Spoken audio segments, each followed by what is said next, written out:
নমস্কার, সকলকে স্বাগত জানাই আজকের আরো একটি নতুন এপিসোডে। আমি দীপ চ্যাটার্জি রয়েছি আপনাদের সঙ্গে। আমি যতগুলো প্রতিবেদন ওই বিদ্রোহী তৃণমূল কংগ্রেসদের নিয়ে করেছি ততবারই বলেছি যে বিদ্রোহী তৃণমূল কংগ্রেস যারা নিজেদেরকে ঘোষণা করছেন তাদের রাজনৈতিক কেরিয়ার কার্যত ফিনিশ হয়ে গিয়েছে, ওভার হয়ে গিয়েছে, এবং তারা যত ডায়লগ, যত কথা, সমস্ত কিছু কিন্তু এসি ঘরে, ঠান্ডা ঘরে কিংবা বিধানসভায় বসেই দিতে পারবে। মানুষের মুখোমুখি হতে কিন্তু তাদের যথেষ্ট পরিমাণে কষ্ট ভোগ করতে হবে। আর সেটাই হলো বারুইপুর এখন রাজ্য রাজনীতিতে কার্যত একটা তোলপাড় টপিক। আর এই বারুইপুরে গতকাল তৃণমূল কংগ্রেসের মমতা বন্দ্যোপাধ্যায় প্রতিনিধি দল কিন্তু গিয়েছিল।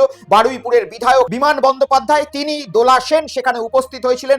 আর তাদেরকে কম্পিটিশন দেওয়ার জন্যই সম্ভবত আজকে সেই জায়গায় পৌঁছে গিয়েছিলেন রাজ্যের বিরোধী দলনেতা ঋতব্রত বন্দ্যোপাধ্যায় সমেত আরো বেশ কিছু বিধায়ক যারা তৃণমূল কংগ্রেসের বিদ্রোহী, এবং এনসিপিআই দলের সাংসদেরা, যেখানে সায়নী ঘোষ থেকে কাকলি ঘোষ দত্তিদার সকলেই উপস্থিত ছিলেন।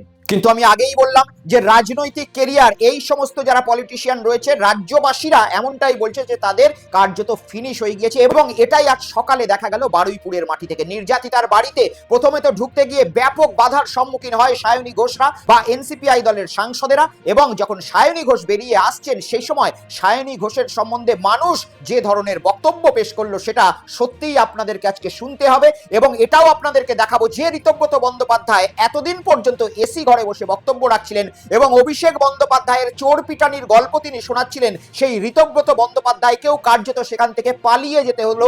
এক প্রকার দৌড়ে দৌড়ে তিনি গাড়িতে উঠলেন। এই দৃশ্যও আমি আজকের এই এপিসোডে দেখাবো মমতা বন্দ্যোপাধ্যায়ের মোমবাতি মিছিল গতকাল ছিল, সেই দৃশ্য আপনাদেরকে। এবং আমি আপনাদেরকে এই এপিসোডেই দেখাবো রত্না দেবনাথের একটি বক্তব্য, যেখানে অনেকেই বলছিলেন পানিহাটির বিধায়ক রত্না দেবনাথ তিনি বারুইপুর নিয়ে কোনো প্রতিবাদ করছেন না। অবশেষে তিনি প্রেস কনফারেন্সে মুখ খুলেছেন এবং আপনারা চমকে যাবেন যে বারুইপুরের ঘটনার জন্য রত্না দেবী কাদেরকে দোষী করেছে। এবং বারুইপুরে যেন ঘটনা কিছুতেই থামছে না। গতকাল রাত্রির 8টার সময় বারুইপুরে আরো এক মর্মান্তিক ঘটনা। মাত্র 17 বছরের এক কিশোরকে করা হয়েছে ফুটবল খেলার দ্বন্দ্ব নিয়ে। সেই বিষয়েও আলোচনা করব আমি আজকের এই এপিসোডে। দেখাবো রাজ্যের বিজেপির সভাপতি শ্রমিক ভট্টাচার্য তিনি কি এমন বক্তব্য বলে দিলেন যে আজকে এত বিতর্কের সৃষ্টি হচ্ছে, এবং দেখাবো যে সাংসদ শতাব্দী রায়ের আজকে কি অবস্থা। সমস্ত কিছু নিয়ে থাকবে আজকের এই এপিসোড। চ্যানেলটাকে সাবস্ক্রাইব করে নিন এবং এই কিউআর কোডটি স্ক্যান করে আমার হোয়াটসঅ্যাপ চ্যানেলে যুক্ত হয়ে যান, যাতে যে কোনো ভিডিওর নোটিফিকেশন আপনাদের কাছে সঙ্গে সঙ্গে পৌঁছে যায়। আর আমাদের Hindi channel India Pulse with Deep, এই চ্যানেলটিও আপনারা সাবস্ক্রাইব করে নেবেন। লিংক আমাদের কমেন্ট সেকশনে পিন করা রয়েছে। তো চলুন শুরু করা যাক আজকের এপিসোড। এবং আমি আপনাদেরকে প্রথমে দেখাই যে বারুইপুরে যে নির্যাতিতা ছোট্ট মেয়েটির পরিবার রয়েছে তার বাড়িতে যাওয়ার জন্য এখন সমস্ত রাজনৈতিক দলই কার্যত নিজেদের রাজনীতি করার জন্য পৌঁছাবে। এটা তো একেবারেই স্বাভাবিক বিষয়। আর সেই বিষয়েই একেবারে গতকাল আমরা প্রথমে দেখলাম যে তৃণমূল কংগ্রেসের যেটা মমতা বন্দ্যোপাধ্যায় পন্থী রয়েছেন তারা কিন্তু গতকাল পৌঁছে গিয়েছিলেন। বিমান বন্দ্যোপাধ্যায় যিনি বারুইপুরের বিধায়ক তিনি পৌঁছেছিলেন, এমনকি প্রতিমা মণ্ডল সাংসদ তিনি পৌঁছেছিলেন, দোলা সেন মমতা বন্দ্যোপাধ্যায়ের প্রতিনিধিত্ব করতে গিয়ে তিনি পৌঁছেছিলেন। এর আগে মমতা বন্দ্যোপাধ্যায় টেলিফোনে কথা বলেছেন এবং মমতা বন্দ্যোপাধ্যায়ও গতকাল মোমবাতি মিছিল করেছেন কলকাতায়। আমি আপনাদেরকে দেখাবো যে গতকাল নির্যাতিতা যে বাচ্চা মেয়েটি রয়েছে তার বাড়িতে গিয়ে তৃণমূল কংগ্রেসের মমতা বন্দ্যোপাধ্যায় পন্থী প্রতিনিধি দল কি কথা বলে এসেছিল, দেখুন। পুরে বসিয়ে আমাদের পার্টি অফিসে শনিবার করে আমার যে জনসংযোগ কেন্দ্র, যদি কখনো কোনো উপকারে আপনাদের আসতে পারি, আপনাদের বিপদে আপনাদের পাশে থাকতে পারি, আপনাদের যত না ভালো লাগা তার থেকে অনেক বেশি ভালো লাগা আমার থাকবে। আমার দরজা সবসময় খোলা আপনাদের।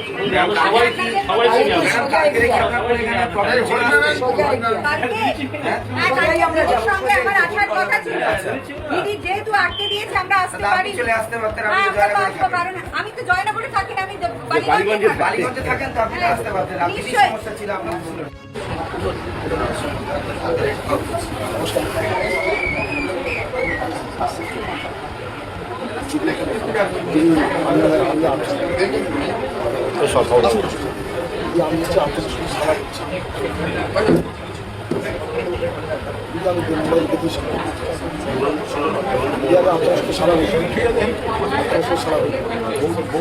আমাদের বংশের আজকের আফটার ভাই তার সমস্ত আমাদের করেছিল। যদি আফটার ভাই বুঝে থাকতো তাহলে আগে আমাদের হয়তো অনেক সমস্ত লাগু করতে হতো না। এর বিচার সরকার সাহায্য করে বলেছে, বিধিগতরা সাহায্য করে। আমরা অনুরোধ করছি, আমরা চাই আপনারা আমাদের পাশে থাকেন। যে কোনো কারণেই হোক, সিকিউরিটির দোহায় হোক, নানা রকম কারণেই হোক, মমতা বন্দ্যোপাধ্যায় যাতে বারুইপুরে না আসতে পারে সেই ঘটনা তো আমরা দেখছি বারবার। কিন্তু মমতা বন্দ্যোপাধ্যায়ের প্রতিনিধি দল তারা সেখানে পৌঁছেছিলেন এবং টেলিফোনে মমতা বন্দ্যোপাধ্যায় পরিবারের সঙ্গে কথা বলেছেন, বাচ্চা মেয়েটির বাবার সঙ্গেও কথা বলেছেন, এটাও আমরা দেখলাম এবং আগেকার এপিসোডেও আমি আপনাদেরকে দেখিয়েছি। মমতা বন্দ্যোপাধ্যায় তিনি বারুইপুরে না পৌঁছাতে পারুক, তিনি কিন্তু গতকাল কলকাতার রাস্তায় একটি মোমবাতি মিছিল করেন এবং দেখা যায় সেখানে যথেষ্ট পরিমাণে কর্মী সমর্থকদের ভিড় এবং মমতা বন্দ্যোপাধ্যায় এই মিছিলে পুলিশি বাধার সম্মুখীন হলেও কিন্তু তিনি দমে যাননি। তিনি রুট ঘুরিয়ে নিলেও মমতা বন্দ্যোপাধ্যায় এই মিছিলটি সম্পন্ন করেন। সেই মিছিলের কিছু দৃশ্য আমি আপনাদেরকে এই এপিসোডে দেখাবো এবং তারপরে আমরা চলে যাব যে মমতা বন্দ্যোপাধ্যায়ের নাম নিয়ে রাজনীতি যারা করেছেন, নির্বাচনে জিতেছেন, সেই বিধায়ক সেই সাংসদদের আজকে কি অবস্থা। তারা তো বারুইপুরে গেল এবং বারুইপুরে যাওয়ার পরে সাধারণ মানুষ তাদেরকে কি চোখে দেখছে এইটা কিন্তু আপনারা দেখতে ভুলবেন না, আমি আপনাদেরকে দেখাবো। কিন্তু মমতা বন্দ্যোপাধ্যায়ের মিছিলটি গতকাল বিকেলের আমি আপনাদেরকে এই এপিসোডে আগে দেখিয়ে রাখছি, দেখুন।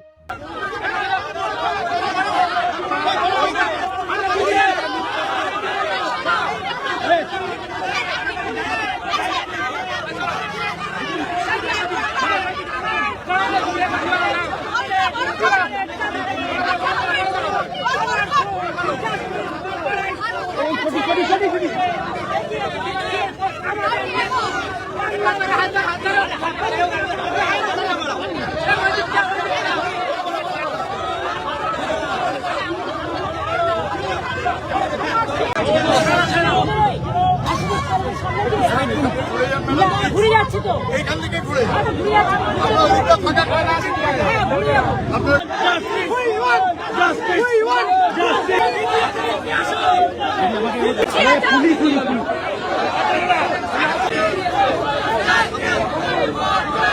গতকাল সন্ধ্যার দিকে মমতা বন্দ্যোপাধ্যায় একেবারে তার কালীঘাটের বাড়ির যে কার্যালয় রয়েছে সেখান থেকে মিছিলটি সূচনা করেন এবং ভবানীপুর তার যে কেন্দ্র রয়েছে সেই জায়গার বিস্তীর্ণ অঞ্চলে তিনি এই মিছিলটি নিয়ে ঘোরেন এবং একাধিক সময় পুলিশি বাধার যে দৃশ্য আমরা দেখলাম তারপরেও মমতা বন্দ্যোপাধ্যায় মিছিলটি সম্পন্ন করেন।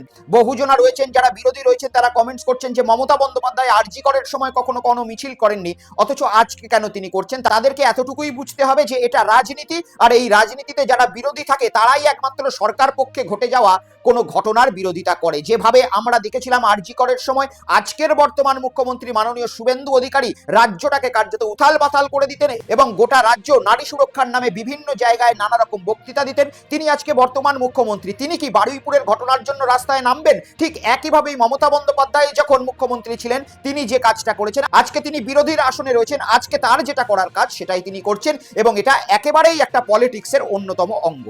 আর বলতে খারাপ লাগলেও যখন একটা বাচ্চা মেয়ের সঙ্গে এই ধরনের অমানবিক ঘটনা ঘটেছে, কিন্তু পরিবারের কাছে এই ঘটনাটা বেদনাদায়ক, দুঃখজনক, অমানবিক হলেও যারা রাজনীতি করেন, রাজনীতিবিদ রয়েছেন, তাদের কাছে তো এটা নিজেদের যে ভাবমূর্তি রয়েছে সেটাকে আরো বৃহত্তর আকারে নিয়ে যাওয়ার অন্যতম সুযোগ। শুনতে খারাপ লাগলেও কাটা কথা বলি, এটাই সত্য কথা। আর এই সুযোগে আজকে সকলেই হাত ধুচ্ছেন। কখনো সেখানে পৌঁছে গেলেন নওশাদ সিদ্দিকী, আবার কখনো সেখানে বিজেপির প্রতিনিধি দলও গিয়েছেন, আবার কখনো তৃণমূল কংগ্রেসের মমতা বন্দ্যোপাধ্যায়ের প্রতিনিধিরাও গিয়েছেন।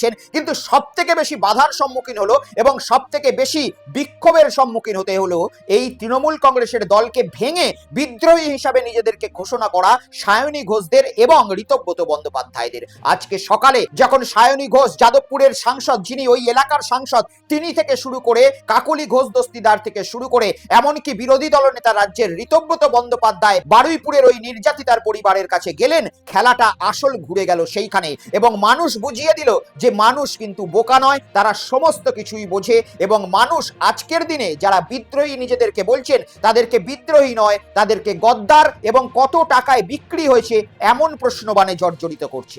আমি প্রথমেই আপনাদেরকে দেখাবো যাদবপুরের সাংসদ, যিনি ওই এলাকা বারুইপুরের ওই ধবধবি 2 গ্রাম পঞ্চায়েতের সাংসদ সায়নী ঘোষ, যিনি আজ পর্যন্ত মানুষের একেবারে মধ্যমণি ছিল যাদবপুরে। যে সমস্ত যাদবপুর এলাকার বাসিন্দারা তাকে একসময় 2024 সালে ভোট দিয়েছিলেন, এমনকি 2026 সালের নির্বাচনেও এই ধবধবি গ্রাম পঞ্চায়েতের মানুষরা সায়নী ঘোষকে মাথায় তুলে নেচেছিলেন। সেই গ্রাম পঞ্চায়েতের মানুষরাই আজকে সকালে সায়নী ঘোষ যখন নির্যাতিতার পরিবারটির কাছে পৌঁছায় তারা তো প্রথমে তাকে ঢুকতেই দিচ্ছিলেন না। এমনকি পরিবারের লোকজনও সায়নী ঘোষ এবং যে সাংসদরা এনসিপিআই এর সেখানে গিয়েছিলেন তাদেরকে বাড়ির দরজার বাইরে দাঁড় করিয়ে রেখেছিলেন। খুব বেশি হলে 2 থেকে 3 মিনিট তারা জোর জবরদস্তি করে বাড়ির লোকেদের সঙ্গে কথা বলেন এবং যখন বেরিয়ে আসেন প্রখর পুলিশি ঘেরাটোপে তাদেরকে বেরোতে হয়। সেখানে যদি পুলিশ তৎপর না থাকতো, মিলিটারি তৎপর না থাকতো, হয়তো কার্যত তাদের উপরেও ডিম বৃষ্টি হতো।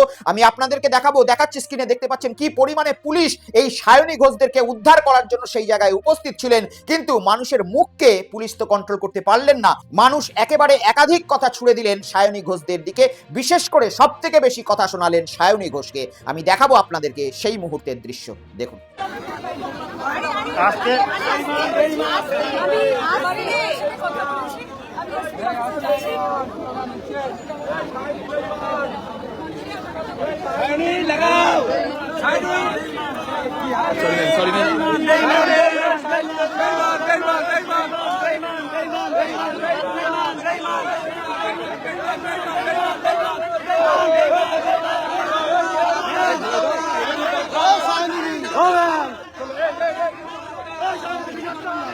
নমস্কার ম্যাম।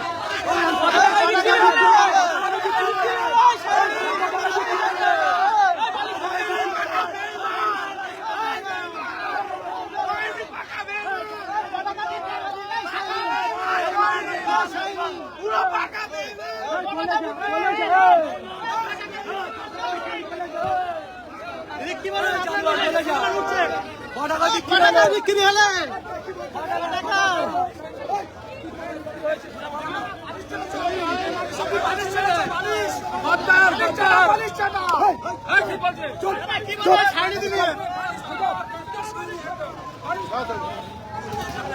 শুনলেন আপনারা, দেখলেন আপনারা এবং শিক্ষাও নিলেন আপনারা যে মানুষ বা পশ্চিমবঙ্গের জনগণ বা ভারতবর্ষের জনগণ কোনো কিছুই কিন্তু বোকামির সাথে বিশ্বাস করে না। যতই বলুক যে তৃণমূল কংগ্রেসের দুর্নীতিতে ভরে গিয়েছিল, আমরা আর ওই তৃণমূল কংগ্রেস দলে থাকতে পারছিলাম না, পশ্চিমবঙ্গের উন্নয়ন প্রয়োজন এবং যাদবপুরের উন্নয়ন প্রয়োজন, তাই জন্য সায়নী ঘোষ একেবারে টুক করে এনসিপিআই দলে যোগ দিয়ে এনডিএ কে সমর্থন জানিয়েছেন।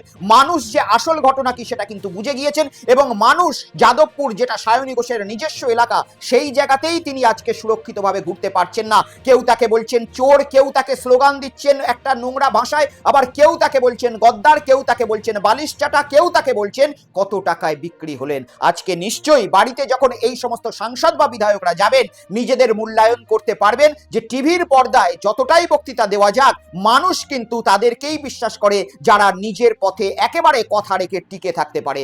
মানুষ কোন রকম সুযোগ সন্ধানীকে কখনোই বিশ্বাস করে না, যতই তাদেরকে একসময় তারা মাথায় চাপিয়ে নিচে থাকুক। আর একথাও পরিষ্কার হয়ে গেল, তৃণমূল কংগ্রেসের একটি স্লোগান ছিল যে দিদির ছবি সরবে যেদিন বন্ধু সেদিন খেলা হবে।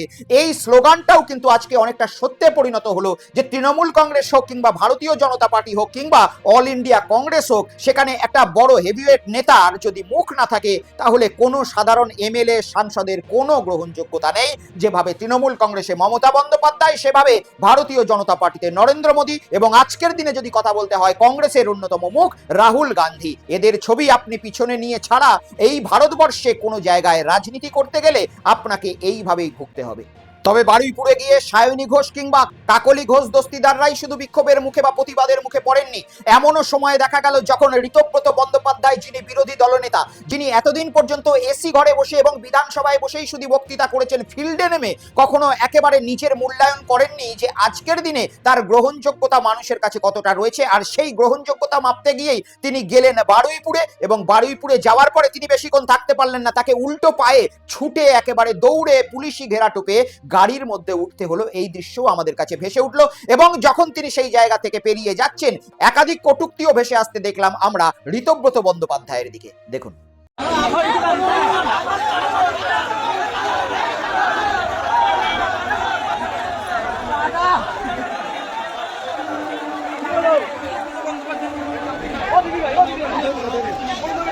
ঋতব্রত বন্দ্যোপাধ্যায় তিনি বহু সাক্ষাৎকারে বলেছেন যে অভিষেক বন্দ্যোপাধ্যায়কে চোর পিটুনি দেওয়া হয়েছিল ওই সোনারপুরে, আপনারা দেখেছিলেন। কিন্তু আজকে সত্যি করেই হয়তো এই পুলিশি ঘেরাটোপ যদি না থাকতো, বিরোধী দলনেতা তার সত্ত্বে যদি বর্তমান মাননীয় মুখ্যমন্ত্রীর একটা সক্ষতা না থাকতো, আর এত ধরনের সুরক্ষার ঘেরাটোপে যদি তারা বারুইপুরে না যেতেন, তাহলে হয়তো আরো একটা চোর পিটুনি পশ্চিমবঙ্গের মানুষ দেখতে পেত। কিন্তু সেটা থেকে তারা বঞ্চিত হলেন এবং ঋতব্রত বন্দ্যোপাধ্যায় সেখান থেকে সুযোগ বুঝে যেভাবে সরে পড়লেন, সেটা আমার মনে হয় তার রাজনৈতিক কেরিয়ারের জন্য অত্যন্ত ভালো এবং সুবিধার। না হলে আরো অনেক নোংরা নোংরা ছবি হয়তো পশ্চিমবঙ্গে আজকে ভাইরাল হতে পারতো। যাই হোক, এর সমস্ত কিছুর পরে আমি আপনাদেরকে এরপরে নিয়ে চলে যাব পানিহাটির রত্না দেবনাথের একটি বক্তব্য শোনাতে। গত পরশু যে বারুইপুরে ঘটনাটি ঘটেছিল, ন্যাক্কারজনক ঘটনা, সকলেই এটার প্রতিবাদ জানাচ্ছিলেন, নিন্দা করছিলেন এবং অনেকেই আরজি করের নির্যাতিতা অভয়া দিদির মাকেও প্রতিবাদ জানানোর কথা বলছিলেন। যেহেতু তিনি এখন পলিটিক্সে যুক্ত হয়ে গিয়েছেন, তিনি আর আগের মতো সাধারণভাবে প্রতিবাদ করতে পারবেন না, কারণ তাদের সরকারই বর্তমানে রাজ্য সরকার, এটাও স্বাভাবিক। কিন্তু এই সব প্রশ্ন যখন চারিদিকে উঠছে, তখনই গতকাল এই বিষয়ে মুখ খুললেন আমাদের রত্না দেবী এবং পানিহাটির বিধায়িকা। এই ঘটনার জন্য আজকের দিনের প্রশাসনকে দায়ী করলেন না, এই ঘটনার জন্য পানিহাটির রত্না দেবী তিনি দায়ী করলেন তৃণমূল কংগ্রেসের শাসনকে। দেখুন, এক মাসে 5টা ঘটনা ঘটেছে। এগুলো তৃণমূল যে এতদিন মানুষকে খেলা মেলা একটু মদ জুয়া এসবে ভুলিয়ে রেখেছিলেন, তারই ফল এগুলো। এই ফল সহজে যাবে না, তবে আমরা চেষ্টা করব সরকারকে সাথে নিয়ে যেন আমরা এটা চেষ্টাটা করতে সফল হতে পারি। রাজ্যের বহু মানুষ পানিহাটির রত্না দেবীকে কাকিমা বলে থাকেন এবং একজন সাধারণ গৃহিণী হিসাবে তাকে দেখে থাকেন। কিন্তু আজকে তিনি যে বক্তব্যটি রেখেছেন, একেবারে আদ্যপান্ত যে কোনো একজন বড় রাজনীতিবিদের বক্তব্য। কারণ কাকিমা আজকে কোনো মা হয়ে বক্তব্য রাখেননি, আজ তিনি একজন বিজেপি বিধায়িকা এবং রাজ্যের রাজনীতিবিদ হিসাবে বক্তব্যটি রাখলেন। আজকে তার সরকার যেহেতু রয়েছে, তাই কোনো রকম মন্তব্য করলে তার সরকারের গায়ে লাগতে পারে বা তার সরকারকে ছোট করা হতে পারে। তাই জন্য তিনি অনেকটা দোষ চাপিয়ে দিলেন একেবারে তৃণমূল কংগ্রেসের জমানার উপর। তার মানে কি, আগামী দিনে পশ্চিমবঙ্গে যদি কোনো রকম আরো বড় ধরনের ন্যাক্কারজনক ঘটনা ঘটে, এই জিনিসকে আমরা প্রস্তুতি হিসাবে নিতে পারি যে পানিহাটির রত্না দেবী আর বিজেপি সরকারকে কোনো দোষ দেবেন না। যে কোনো ঘটনার জন্যই পূর্বতন সরকারের মেলা খেলা এবং এই ধরনের যে সমস্ত কাজ ছিল, সেটাকেই একমাত্র দোষী এবং দায়ী করা হবে। অর্থাৎ এক কথায় বলতে গেলে, এক বাক্যে বলতে গেলে, সরকার তো চালাবে বিজেপি, কিন্তু বিজেপির সরকারের আমলে যদি কোনো রকম ন্যাক্কারজনক ঘটনা ঘটে, সেই দায় অবশ্যই তৃণমূল কংগ্রেসকে নিতে হবে এবং তৃণমূল কংগ্রেসের সরকারই সেই বিষয়ের জন্য একমাত্র দায়ী থাকবে। অনেকটা ওই ভারতবর্ষের সরকারের উপর কোনো রকম কথা উঠলেই নেহেরু যুগকে যেভাবে মনে করে থাকেন আমাদের ভারতবর্ষের মাননীয় প্রধানমন্ত্রী নরেন্দ্র মোদী, ঠিক সেভাবেই পানিহাটির রত্না দেবীও রাজনীতিটা কিন্তু শিখে গেলেন। আসুন এরপরে আমি আপনাদেরকে বীরভূমে নিয়ে যাই। বীরভূমের ঘটনাটা খুব একটা বেশি বড় নয়, একটা ছোট্ট দৃশ্য আপনাদেরকে দেখাবো। শতাব্দী রায় তিনি দিল্লি থেকে অবশেষে বীরভূমে ফিরলেন গতকাল। কিন্তু কি অবস্থা শতাব্দী রায়ের, আজকে যে ভিডিওর ফুটেজটি আপনাদের স্ক্রিনে আপনারা দেখতে পাচ্ছেন, এটা শতাব্দী রায় হাঁটছেন, একজন সাংসদ বীরভূমের, যার পেছনে একসময় শতাধিক কর্মী হাঁটতেন, শতাধিক মানুষ হাঁটতেন। সেই শতাব্দী রায় দেখুন আজকে একা হাঁটছেন এবং শুধুমাত্র দুটো কেন্দ্রীয় বাহিনীর সিকিউরিটি তার সঙ্গে রয়েছে, আর শতাব্দী দেবীর সঙ্গে কেউ নেই। তাহলে কি এনসিপিআই দলে যেভাবে যুক্ত হয়েছেন এই তৃণমূল কংগ্রেসের বিদ্রোহী সাংসদরা, সেই সাংসদদের সঙ্গে সমস্ত কর্মী সমর্থক বা মানুষের ভালোবাসা একেবারেই বিচ্ছিন্ন হয়ে গেছে। এটা থেকেই প্রমাণ পাওয়া যায় যে শতাব্দী দেবীর ছবিটা আজকে দেখে তাকে সত্যিই অনেক একা মনে হচ্ছে, কিন্তু তিনি আজ এনসিপিআই দলের সদস্য। এবং শুধু একাই নয়, শতাব্দী দেবীকে যখন এই বারুইপুরের বাচ্চা মেয়েটির সঙ্গে ঘটনা নিয়ে প্রশ্ন করা হলো, সেই ঘটনা নিয়েও তিনি বলতে গিয়ে অনেক হোঁচট খেলেন, অনেক ভেবে চিন্তে অনেক কথাবার্তা তিনি বললেন। আমি আপনাদেরকে সেই বক্তব্যের কিছু অংশ শোনাবো, দেখুন। কি বলবেন? দেখো, নিশ্চয়ই এটা শাস্তি হবে, যে ইমিডিয়েট যা হয়েছে তার আইন হিসেবে তাদের শাস্তি পাওয়াবে। সিএম এর কাছে নিশ্চয়ই সেটা আসবে। বাড়িপুর নিয়ে আপনারা প্রতিবাদ করছেন না কোথাও? কোথায় কি, সবই তো কালকে তো ঘটনাটা ঘটেছে, তাই না? প্রতিবাদে এখন মানুষজন বলছেন যাদের সান্নিধ্যে আজকে তারা রয়েছেন, তাই এই ধরনের ঘটনার সেই খোলাখুলি আর বিরোধিতা করা যাবে না, যেভাবে তিনি এতদিন পর্যন্ত বিরোধিতা করে এসেছিলেন। শতাব্দী দেবী তার সেই কি ক্ষিপ্র বক্তব্য, তার সেই কি বিরোধিতা, সেই বিরোধিতা আজ আর তার বক্তব্যের মধ্যে আমরা লক্ষ্য করতে পারলাম না। শুধু বিরোধিতাই হারিয়ে যায়নি তাই নয়, শতাব্দী দেবীর পিছন থেকে কিন্তু কর্মী সমর্থক বা সাধারণ ভোটাররাও হারিয়ে গেছেন। আজকের ভিডিওতে এটাই প্রমাণ পাওয়া গেল। আসুন আমি আপনাদেরকে এরপরে নিয়ে যাই বিজেপির রাজ্য সভাপতি মাননীয় শ্রমিক ভট্টাচার্যের কাছে এবং এবং গতকাল তিনি কি এমন বক্তব্য রাখলেন যে বক্তব্যটির জন্য আজকে রাজ্যে ব্যাপক পরিমাণে বিতর্কের সৃষ্টি হচ্ছে এবং অনেকে তো নেতাজি সুভাষচন্দ্র বসুকেও মনে করছেন। কেন, কি বক্তব্য? তার কারণ শ্যামাপ্রসাদ মুখার্জির জন্মদিন উপলক্ষে শ্রমিক ভট্টাচার্য গতকাল একটি মন্তব্য করেছিলেন, যে মন্তব্যটিতে তিনি বলেছিলেন যে ফরওয়ার্ড ব্লকের অনেক গুন্ডা শ্যামাপ্রসাদ মুখার্জিকে নাকি পাথর দিয়ে মাথা ফাটিয়ে দিয়েছিলেন। আমি আপনাদেরকে শোনাবো শ্রমিক বাবু কি বলেছিলেন ঠিক গতকালের বক্তব্যে, দেখুন। পশ্চিমবঙ্গের রাজনীতিতে শ্যামাপ্রসাদের রাজনৈতিক যাত্রা খুব একটা মসৃণ ছিল না। এই মোহাম্মদ আলী পার্কের শ্যামাপ্রসাদ মুখার্জি বক্তৃতা করছেন, ফরওয়ার্ড ব্লকের গুন্ডারা শ্যামাপ্রসাদের মাথায় পাথর মেরে তাকে রক্তাক্ত করে দিয়েছিলেন।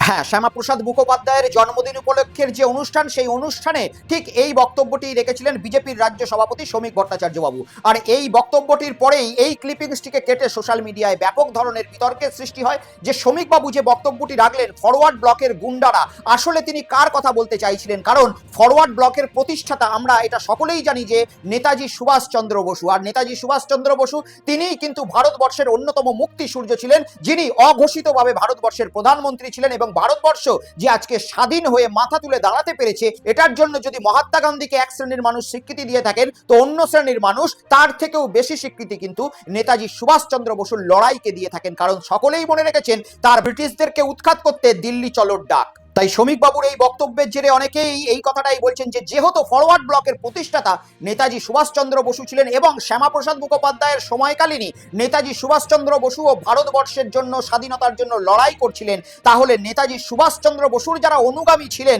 বা যারা সমর্থক ছিলেন তাদেরকেই কি গুন্ডা বললেন? যারা ভারতবর্ষের আন্দোলনের জন্য শহীদ হয়েছিলেন তাদেরকেই কি শ্রমিকবাবু গুন্ডা বলতে চাইলেন? ঠিক সঠিক বক্তব্য আমি এই বিষয়ে কিছুই জানি না। শ্রমিকবাবু কি বলতে চেয়েছেন সঠিকভাবে সেটাও এই বিষয়ে কিছুই জানি না। কিন্তু শ্রমিক বাবুর যে বক্তব্যের পার্টটি আজকে ভাইরাল হচ্ছে, সেই বক্তব্যটির যে অংশ, সেই অংশটি তুলে ধরেই আপনাদের কাছে এতটুকুই বলছি যে ফরওয়ার্ড ব্লকের প্রতিষ্ঠাতা কিন্তু নেতাজি সুভাষচন্দ্র বসু ছিলেন। আর তাহলে কি শ্রমিক বাবু নেতাজি সুভাষচন্দ্র বসুর অনুগামীদেরকেই গুন্ডা বলে আজকের দিনে কটাক্ষ করলেন? আপনারা কি মনে করছেন? আপনারা কমেন্ট সেকশনে অবশ্যই জানাবেন। এবং শ্রমিক বাবু এই বিষয়ে যদি কোনো অন্যরকম প্রতিক্রিয়া দিয়ে থাকেন, আমি সেটা আপনাদের কাছে অবশ্যই উপস্থিত করব। শুনুন, এরপরে আমি আপনাদেরকে আরো একবার বারুইপুরে নিয়ে যাই, কারণ বারুইপুরে এই নাবালিকা মেয়ের সঙ্গে যে ঘটনাটি ঘটেছে সেই রকমই আরো এক নিন্দনীয় ঘটনা ঘটেছে বারুইপুরে গতকাল রাত্রিবেলায়। একটি বাচ্চা ছেলে 17 বছর বয়স ফুটবল খেলা নিয়ে বচসা, সেই বচসার জেরেই সেই বাচ্চা ছেলেটিকে করা হয়েছে গতকাল রাত্রিরে। হ্যাঁ, এমনটাই নিন্দনীয় ঘটনা বারুইপুর থেকে ভেসে আসছে। গত 36 ঘন্টায় বারুইপুরে চারটি হয়ে গিয়েছে। বারুইপুর এখন পশ্চিমবঙ্গের শিরোনামে রয়েছে কার্যত। আর এই ঘটনা ওই নাবালিকার মতনই যথেষ্টই নিন্দনীয়, তার কারণ এখানেও একটা নাবালক শিশু জড়িয়ে রয়েছে। মাত্র 17 বছর বয়স, বন্ধুদের সঙ্গে ফুটবল খেলা, এবং 3 দিন আগে সেই ফুটবল খেলা ছিল, কিন্তু শোনা যাচ্ছে এই 17 বছরের প্রসঞ্জিৎ সেই খেলায় জয়লাভ করেছিল আর সেটা নিয়েই বিতর্কের সৃষ্টি। আর 3 দিন পরে আজকে বিতর্কের জেরে প্রাণ গেল সেই নাবালক প্রসঞ্জিতের। পরিবার পরিজন হাসপাতালে বিক্ষোভ দেখিয়েছে এবং এই ঘটনার জেরে অভিযুক্ত 5 জনকেও ইতিমধ্যে পুলিশ গ্রেপ্তার করেছে। পুলিশ যখন তাদেরকে মেডিকেল টেস্ট করানোর জন্য, অভিযুক্তদের মেডিকেল টেস্ট করানোর জন্য বারুইপুরের হাসপাতালে নিয়ে যায়, সেখানে কার্যত অগ্নিগর্ভ পরিস্থিতির সৃষ্টি হয় এবং যারা এই ঘটনার সঙ্গে দোষী মানুষ তাদেরকে বের করে এনে পুলিশের হাত থেকে শাস্তি দেওয়ারও চেষ্টা করে। আমি আপনাদেরকে দেখাবো এই ঘটনার বিস্তারিত কিছু ভিডিও, দেখুন।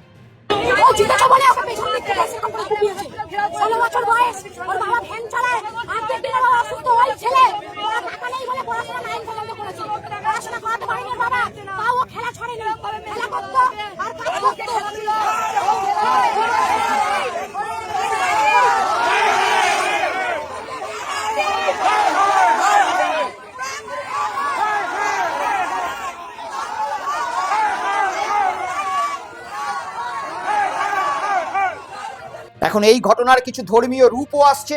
তার কারণ যে প্রসঞ্জিৎ বিশ্বাস বলে বালকটির সঙ্গে এই নিন্দনীয় ঘটনাটি ঘটেছে, সেই বালকটি ছিল একটি হিন্দু পরিবারের এবং যারা এই কাণ্ড ঘটিয়েছে সেই 3 জন যুবকই শোনা যাচ্ছে স্থানীয় সূত্রে তারা ছিলেন মুসলিম। আর সেই জায়গায় বেশ কিছু যুবক পৌঁছে গিয়ে এই রকম একটি ধর্মীয় বিষয়তেও হাওয়া দেওয়ার চেষ্টা করে। আমি আপনাদেরকে দেখাবো সেই ভিডিওর কিছু অংশ, দেখুন।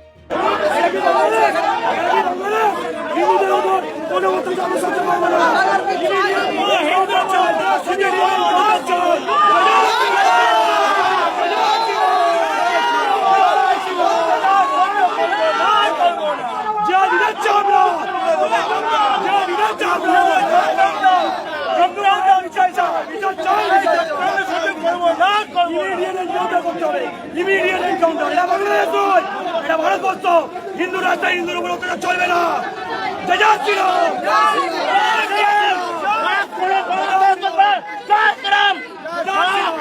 আজ সত্যি সময় বড়ই শোচনীয়। আজকে যে কোনো ঘটনা, যে কোনো নিন্দনীয় ঘটনাতেই আমরা কিন্তু সবার আগে ধর্ম খুঁজছি। এটা কিন্তু যথেষ্ট পরিমাণে একটা ব্যাধির সৃষ্টি হয়ে যাচ্ছে সমাজে। এক সময় কোনো মহিলার সঙ্গে কুকর্ম হলে সেখানে আগে যারা ওই কুকর্মটি করেছে তাদের ধর্ম খুঁজছি।